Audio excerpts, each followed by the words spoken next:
Guten Tag, meine Damen und Herren. So if you'll forgive me, I'll move to English now.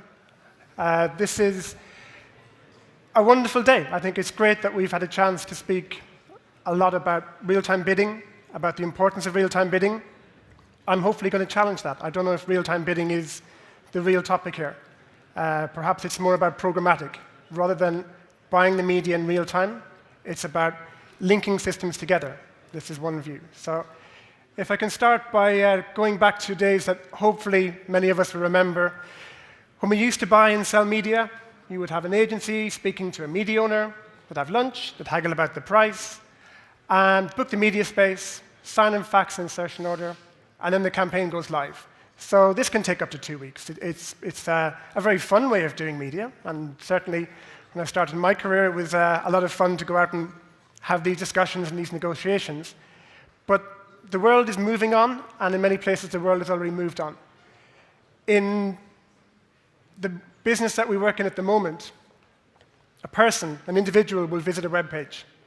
We'll know something about that person, so we'll check a database. We'll make a bid with a network. A number of different companies, advertisers will make these bids. We'll select the relevant personalized creative based on what we know about this person again, and then we'll send the creative to the website for display. It doesn't take 2 weeks. It takes 25 milliseconds. To put that into perspective, that's quicker than the eye to the brain can translate information.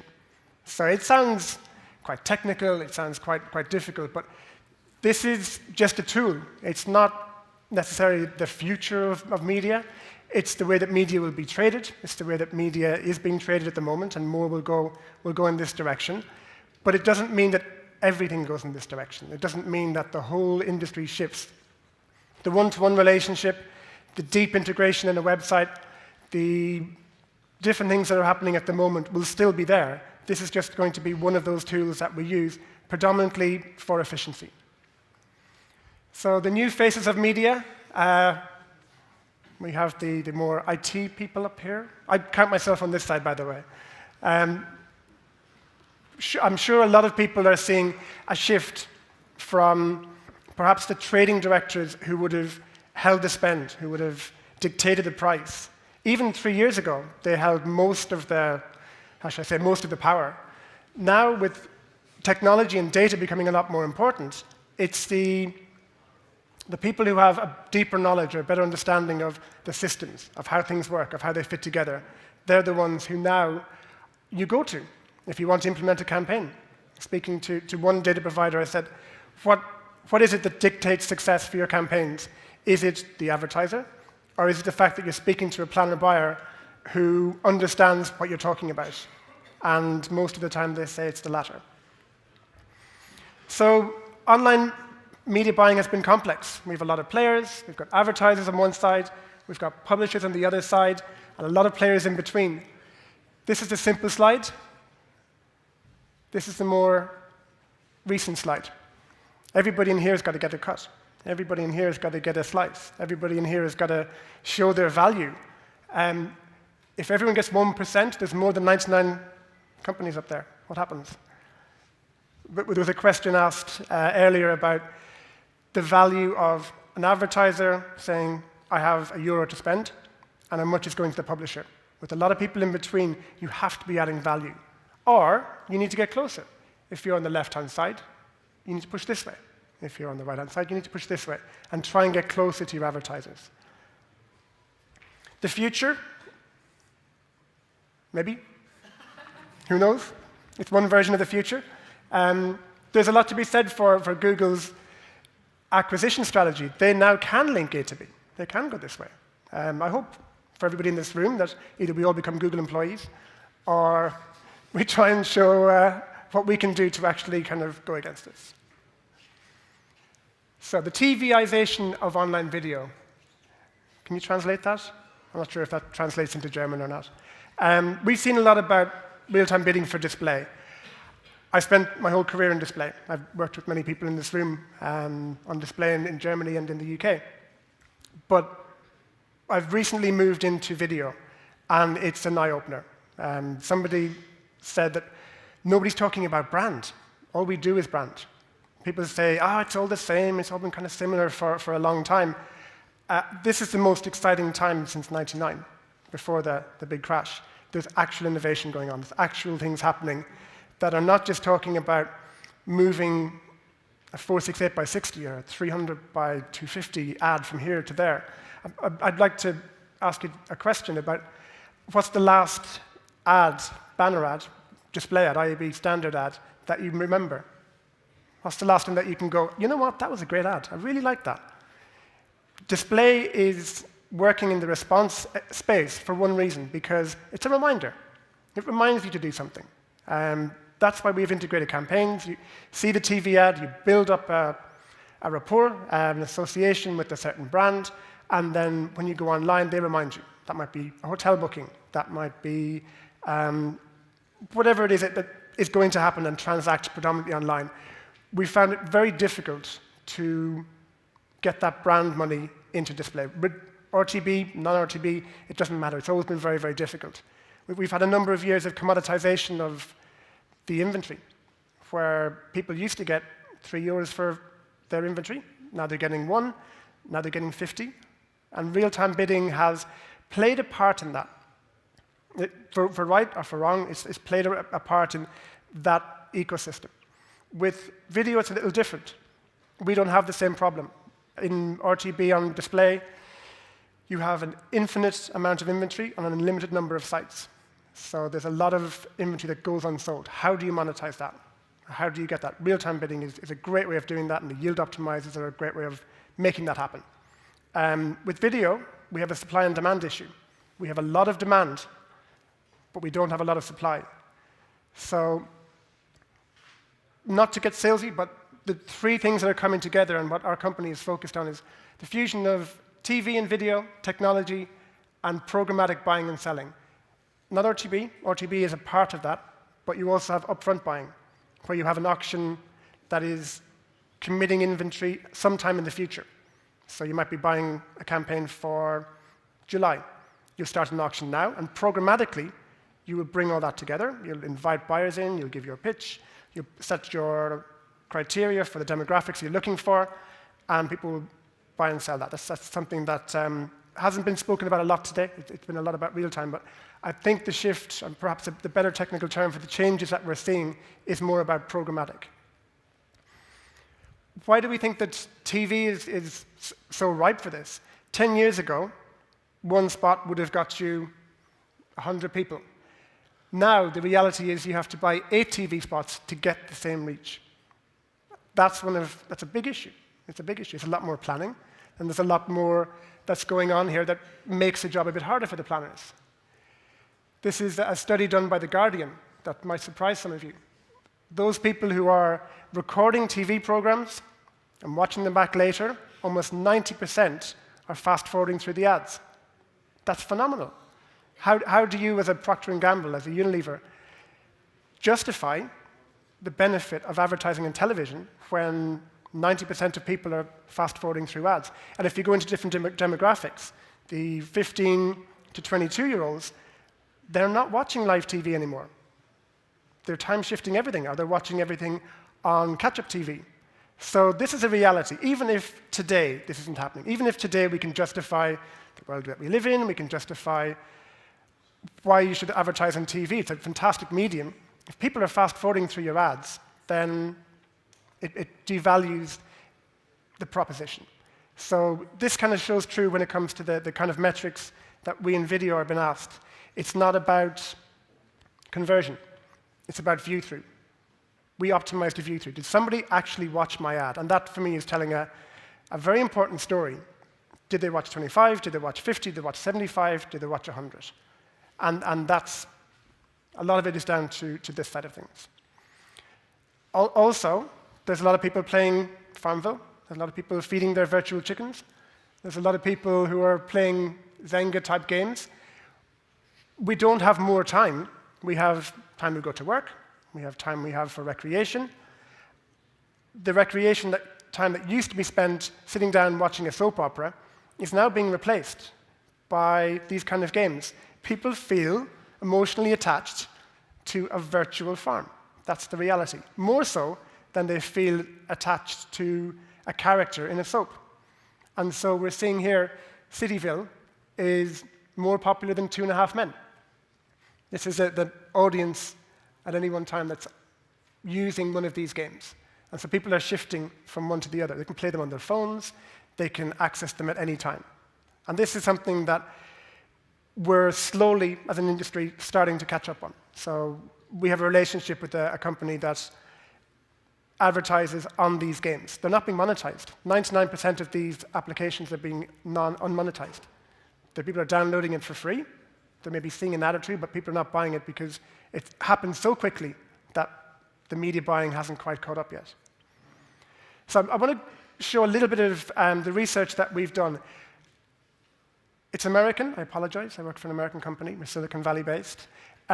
It's not to say that, OK, here we are in America, and 6 months later, we're all going to be here. It's not the case. I'm Irish, I'm European, I'm proud of it. We don't need to follow everything that happens in America, but we can get some lessons from this. We can understand the direction that things are going in, and that's what I'm going to try and get across here. So industry optimization is healthy. The expected increase in ad spend in 2012, of the 96% of media buyers said that they reckon their spend on video would go up by 23%. It's more effective. It's more effective from a number of different areas that I'll go into, but people are certainly focused on this. Importantly, and surprisingly in the media sense, the average increase in CPM from last year has gone up. How many people can say that in display? Prices are going up. Again, supply and demand. There isn't enough supply, there's more people demanding it, which means the buyers can't just drive the prices down and then drive the prices down and drive the prices down. They've got to pay a little bit more to get access to the inventory that they want. So 80% of publishers said it went up, and the average was 11%. On the fill rate, again, another very important metric on both display and video, fill rate is going up by 14%. So it's healthy. It's certainly moving in the right direction. Part of the reason for this is that it's still quite new. Video 3 years ago was not, it was quite fragmented. It's quite difficult to work in this space. Now we have ad servers, we have systems that can make it easier for people to buy and know what they're getting, know the frequency, know the campaigns that they're running. So that's part of it, but it's quite healthy at the moment. If we look at the metrics, again, a very important part of this.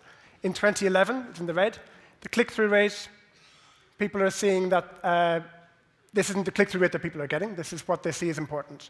So in 2011, 10% of people said click-through rate was important. Now 25%. Completion rate is going up to 31%. Click per view, staying about the same. But brand lift, what does that say? It says that people are bringing their money, their spend, from TV to online, where brand lift is what everything is about. And we're starting to get that more and more and more, where people, the money is not just coming from display budgets, it's starting to come from TV. It's not quite there yet. We've got a long way to go. How quickly this happens depends on the investment of the agencies, depends on the investment and the requirements of the clients. But the fact that of the agency people and the publishers that we surveyed, 54% said that they're advertising with video because of brand lift.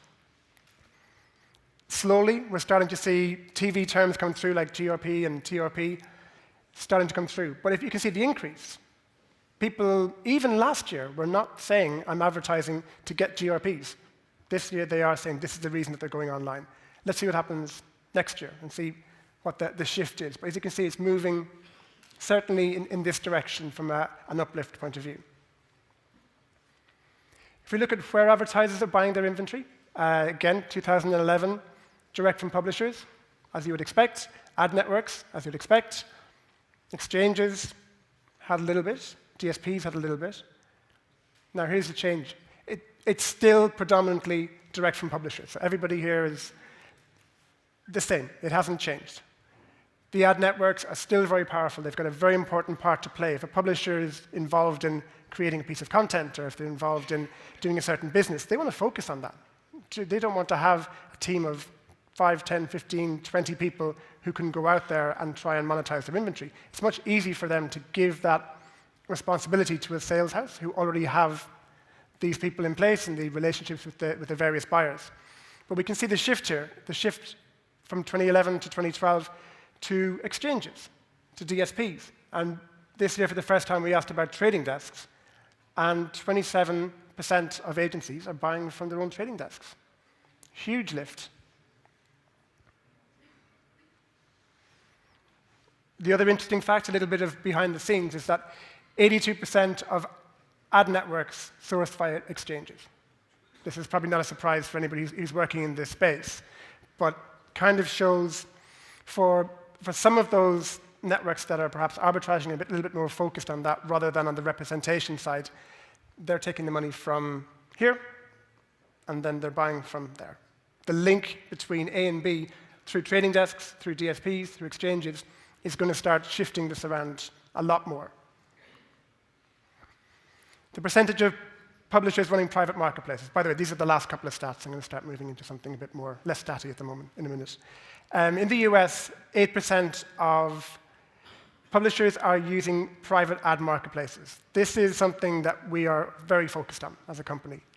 It's not about taking your inventory, necessarily putting it into a big pot and then having that pot accessible to A or B. It's about control. And a private marketplace gives you control. The people who think within 12 months that they're going to have a private marketplace is 28. The people who don't know what a private marketplace is, 17%. So, and it's okay. It's okay that people don't understand what this is at the moment. What I'll try and do is just spend a little bit of time explaining what a private marketplace is and how it can benefit both the publishers, the buyers, the sales houses, networks, in every sense. It's about creating an ecosystem, creating a space where you can define what your floor price is, or what your max bid is going to be, where you can decide how you want to segment your inventory, or how much more valuable it becomes when you apply data to it. These are all things that one company, you giving control of your inventory to another company, is perhaps not the way forward and not necessary. You can actually hold that back. And we work predominantly with networks across Europe where they're invested in this. They're helping their publishers to understand how to navigate through this space. And they're doing that through creating private marketplaces and then working with their publishers to make that happen. So it's a single platform to manage multiple partnerships.